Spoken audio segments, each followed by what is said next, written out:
Chers amis, aujourd'hui, Rosh Chodesh Nissan, ce grand mois, Nissan, c'est un du mot Nes, ce grand mois des grands miracles qu'il y a eu et que nous attendons aux Hashem.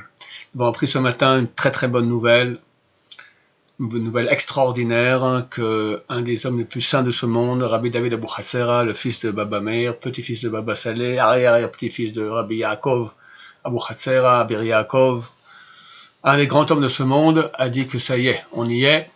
Dieu veut maintenant dévoiler sa royauté dans le monde total, et B'ezrat Hashem, on est sur la voie du Mashiach et de la Géoula totale, de la rédemption totale. Amen. C'est vrai que c'est dur, mais comme j'ai expliqué, je répète les choses que j'ai dit, mais il faut bien s'en imprégner parce que c'est dur. On est en naissance. Dieu va amener toute sa bonté, qui sera extraordinaire. Mais Dieu a créé dans le monde deux attributs, l'attribut de bonté, l'attribut de rigueur. Et la rigueur, elle veut pas, elle sait que lorsque Mashiach vient, c'est fini. Dieu prend le Yetzer Hara, le mal, et l'égorge, terminé. Donc ce sont ces derniers jours. Et il se bat de toutes ses forces. Donc hélas, on entend beaucoup de malades, aussi des décès, le Rav Chamo Zatzal. Ce sont des nouvelles terribles. Mais il ne faut pas relâcher dans la joie. La joie aussi, c'est un service de Dieu. Malgré qu'on est dans l'épreuve, il faut savoir, c'est quoi la joie? C'est pas que je vais faire la fête, c'est que je suis convaincu, j'ai une foi totale en Dieu, que tout ce qui arrive est pour le bien, je comprends pas, je continue à avoir la foi en Dieu, et je sais qu'on va vers un chemin qui nous amène à une lumière extraordinaire. Rabbi Abba Shaul Zatzal, qui était un des plus grands hommes de la génération, roi HaKodesh, il faisait des miracles, il souffrait énormément. Il a dit une fois, il y a des personnes qui servent Dieu par l'étude de Torah, c'est le plus grand mitzvah de toute la Torah. Il y en a qui servent Dieu par la prière, c'est un levier extraordinaire de travail vers Hachem, et il y en a qui servent Dieu par la joie. Il a dit le plus dur des trois, c'est par la joie. Et il savait de quoi il parlait, parce qu'il était en souffrance énorme. Arrivé malgré la souffrance, malgré qu'on entend qu'un tel est malade, et l'autre il est entubé, et lui dans le coma, et lui il est décédé, etc. Et c'est terrible, c'est vraiment terrible. Je peux vous dire, je reçois des messages par dizaines, mais je suis atterré, c'est terrible, je me bats. Moi, je vous parle maintenant du combat que j'ai en moi-même, et à rester confiant en Hachem, que tout va bien et tout peur le bien. C'est un travail, c'est le travail que Dieu nous demande. Ça atténue beaucoup la rigueur céleste. Quand la rigueur voit que Bnei Israël, malgré tout, sont ma'aminim, ils croient en Dieu.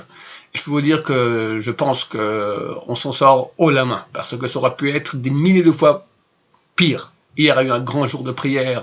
Dans le monde entier, les gens priaient. Et il y a des centaines que je connais, c'est sûrement des dizaines de milliers, qui font tchouva. Tout le monde comprend que quelque chose se passe ici et commence à se poser des questions. Ils reviennent et ils prient. Est-ce qu'on a un levier plus grand vers Hachem que la prière? Le shamash de Rabbi David Abou Hatzera, il a dit que le Rav prie énormément maintenant que la Géoula vienne dans le rachamim, dans la miséricorde. Pour pas que Mashiach arrive dans une situation où on est tous avec des larmes dans les yeux parce qu'on a un proche parent ou un proche ami qui est décédé. Donc c'est une vraie bataille qu'il y a dans le ciel et il faut pour cela se battre sur tous les plans. Le Rav Ramchensky a dit que les hommes vivent beaucoup de Torah, les femmes beaucoup de Tehillim, la prière, nous tous prions pour nos proches, priez Hachem, que la Géoula vienne vers Rachamim Gdolim. Et travailler bien sûr sur la joie pour qu'on soit confiant en Hachem. Ben Machavero, on va encore en parler. Je vous dis aussi une chose que j'ai entendue dernièrement qui est extrêmement vraie. Il y a une histoire authentique qui a eu lieu dans la Yeshiva de Sobotka, il y a peut-être 150 ans, un des élèves est tombé gravement malade. Et la Yeshiva organisait une prière, une bonne heure avec des sirot, des teilim, etc. Et la mère du garçon était dans la Zrat Nashim, dans l'ère des femmes. Et tout le monde prie, etc. Et supplie Hachem. Puis à un moment, la mère descend dans la partie des hommes, chose qu'on ne fait pas d'habitude. Le Sabbat de Sobotka, le Rosh Yeshiva, il n'a rien dit, c'est la mère qui vient comme ça. Elle s'approche de Rana Kodesh et se met à parler à Hachem. Hachem, j'ai 6 enfants. Je ne suis pas certain qu'il y ait 6, mais bon, admettons un certain nombre d'enfants. J'ai 6 enfants. Le seul qui a pris la voie de la Torah, c'est celui-là. C'est lui, l'Afka, que tu veux prendre, lui précisément.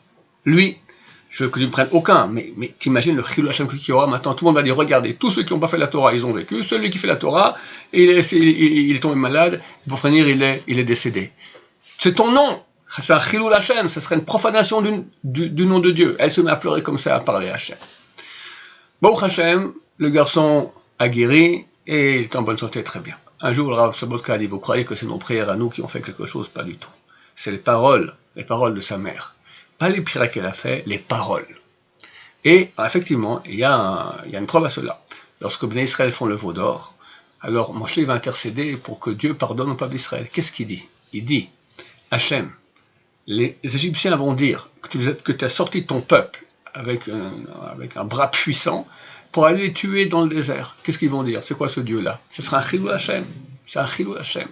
On voit que, à part la prière qu'a fait Moshe Rabbeinu, il a parlé, il a argumenté. Je pense qu'il faut faire la même chose aussi, que chacun de nous doit argumenter, dire Hachem, Mashiach va venir maintenant, tu veux qu'il vienne maintenant, et puis de ton peuple, beaucoup vont mourir. Qu'est-ce qu'ils vont dire?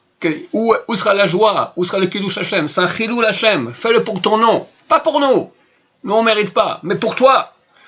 Quand Dieu va voir que Am Israël se soucie tellement de la sainteté de son nom, je suis convaincu qu'il fera des grands miracles. Je pense qu'on a déjà des très grands miracles. Qui sait qu'est-ce qu'on aurait pu avoir comme malheur terrible? Vous comprenez qu'on a une poudrière, il y a une crise économique, ça peut amener une guerre mondiale, ça peut être des choses terribles. Et puis, on sait bien, nous, Am Israël, pour venir toujours, ça nous tombe dessus. Alors Baruch Hashem, que c'est comme ça et pas pire.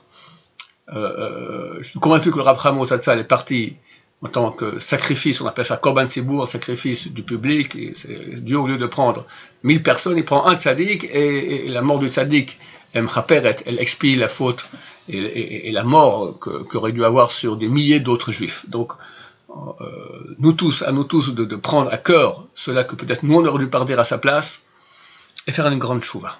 Bat Hashem, soyons en joie. Joie, c'est pas insouciance et tout va bien et je m'amuse. C'est pas du tout cela. C'est dans le malheur, dans la tension qu'il y a. Et on est en naissance, donc c'est difficile comprendre qu'il y a une guerre dans le ciel et que le mal veut gagner encore quelques gras et qu'on est en bataille. C'est la bataille pour le bien. On va gagner, c'est certain qu'à la fin. Mais la question, quel sera le prix? Et à nous de jouer, Bézat Hashem, grâce à la joie, la confiance en Hashem, l'humilité comme conseiller de Chaim Kanevski, la prière, l'étude de Torah, la tchouva, faire en sorte que Mashiach vienne très très rapidement. Beaucoup de gens me posent la question, comment on fait à Pessah? On n'a pas pu tromper les kelim, on n'a pas de zroa, on n'a pas de matzot. Moi-même je me fais du souci, j'ai pas encore même matzot, mais comment on va faire? On est en confinement. J'espère que dans les jours très très prochains, encore avant Pessah, on aura un grand dévoilement du Mashiach Bézat Hashem et qu'on fera tous Pessah en famille, avec tout ce qu'il faut, mais peut-être à Yerushalayim. Vous imaginez maintenant que tous les avions se remettent à voler, tous pour ramener les Juifs ici à Yerushalayim pour faire le Korban Pessah, sacrifice de Pessah. Ils faisaient autant de Bézat Hashem. On espère, Bézat Hashem. Je fais une petite blague sympathique, c'est pas mon genre, mais ma fille vient de me raconter ça. Maintenant, on comprend, c'est écrit que le Mashiach vient sur un âne. On n'a jamais compris pourquoi il vient sur un âne. Ça c'est pas, il y a plus d'avions, tous les avions ont été coupés maintenant, donc il n'y a plus le choix, il vient sur un âne. Ok, allez, Bézat Hashem, que Dieu vous bénisse, et qu'il nous aide à faire une tchouva totale, des prières du fond du cœur, qu'il ait pitié de Am Israël, et tout cela dans une confiance totale en Hachem. Amen, amen.